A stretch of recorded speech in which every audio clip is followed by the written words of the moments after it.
I'm a postal worker. A problem I've uncovered a couple of times are online sellers giving you a tracking number for a small, inexpensive item that is going to the same zip code as the item that you have ordered. When that item is scanned, delivered, 99% of the time to another postal customer.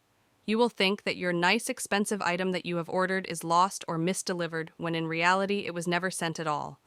Or, your PayPal account is hacked with the same scenario. The expensive item that you have ordered is diverted to another party, and the tracking number that you had issued to you is for an inexpensive item going to the same zip code. I had that happen just yesterday, in fact. A lady came in screaming at me because I lost her package that she said was delivered to a parcel locker, according to her tracking number, but it wasn't there. That package was indeed still there at the post office, and I pulled it out to show her. It was addressed to another customer, and it had been delivered to them in the parcel locker, as the tracking number indicated. So, be careful when you shop online. Thieves find ways to capitalize on anything. Fake job scams are becoming increasingly common now that WFH jobs are becoming popular. Here is how it works. 1. An employer contacts you for an interview. The pay is usually very good, too good to refuse, especially for people who are down bad. 2. You pass the interview and you're sent the generic hiring paperwork. This is really bad as it is sometimes almost impossible at this stage to tell it's a scam, but there are ways to tell which I'll explain later. Forms like a W-2, I-9, and direct deposit forms. Stuff you would normally fill out for a legit job, but it gives them all of your very personal information, such as your SSN. 3. This is where the scam becomes obvious. They tell you that you need to purchase the equipment, such as a laptop, printer, software, etc. They will tell you that they will cover it, and they send you a check.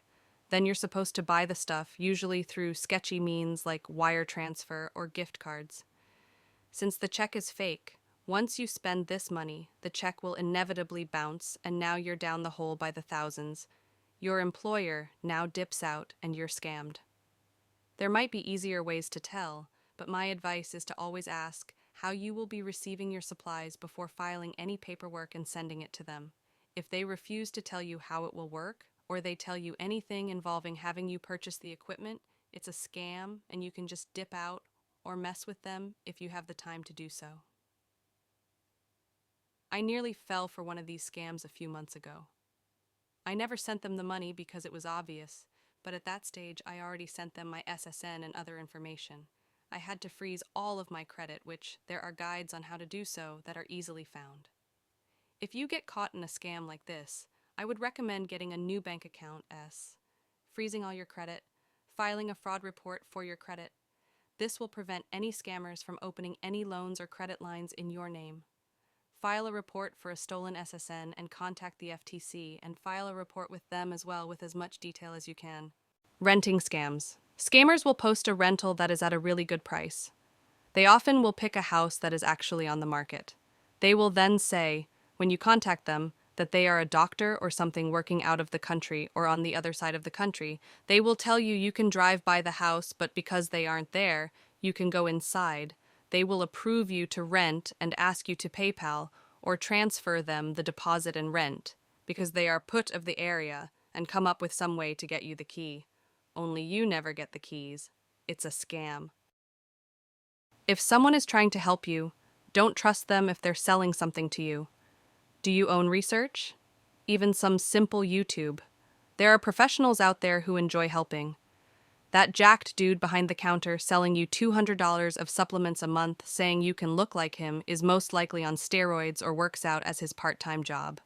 Please do your own research. Talk to anyone for extra advice. I've seen too many people go down the rabbit hole of trying to lose weight or gain muscle, and if you have zero research done, the only person succeeding are the predators who are searching for you. I had a scam run on me a few years ago that was pretty ingenious. It was my bank's fraud department calling to let me know about some suspect charges, and they were verifying information, and it was generating texts, messages from the automated system from a number that I've gotten messages from before that was stored in my phone. Turns out all the information I verified is what they were using to change up my bank account. I got suspicious after I was getting too good of customer service from my bank, and actually went down there and asked the bank teller to verify what they were saying. From what the bank gathers is the scammers were ex-employees, possibly, and that they knew the system and how to navigate it in such a way. Or they could pose as customer service representatives. They even called, while I was at the bank, verifying all this information. They had spoofed the bank's phone number. I put them on speakerphone so that my account manager and the branch manager could hear them. This is a national bank, so it didn't matter what city you're in. I'm not saying that they worked at my branch specifically. The branch manager got very concerned, and I guess he called his higher-ups to alert them of the scam. Like I said, it was a very intricate operation. I turned all the charges in as fraud, and the bank ended up replacing all the money they took, which was about $10,000 in 3 days. Don't know where they got my information from and how they got in, but it makes me do things different nowadays. It was a royal pain in the ass to set up a new account number and all the online billing crap. I was getting notices from places that were on auto draft that my bill hasn't been paid, or I put the wrong account number in, sometimes still. Lesson learned: if anybody calls you concerning your money, hang up and call your bank directly.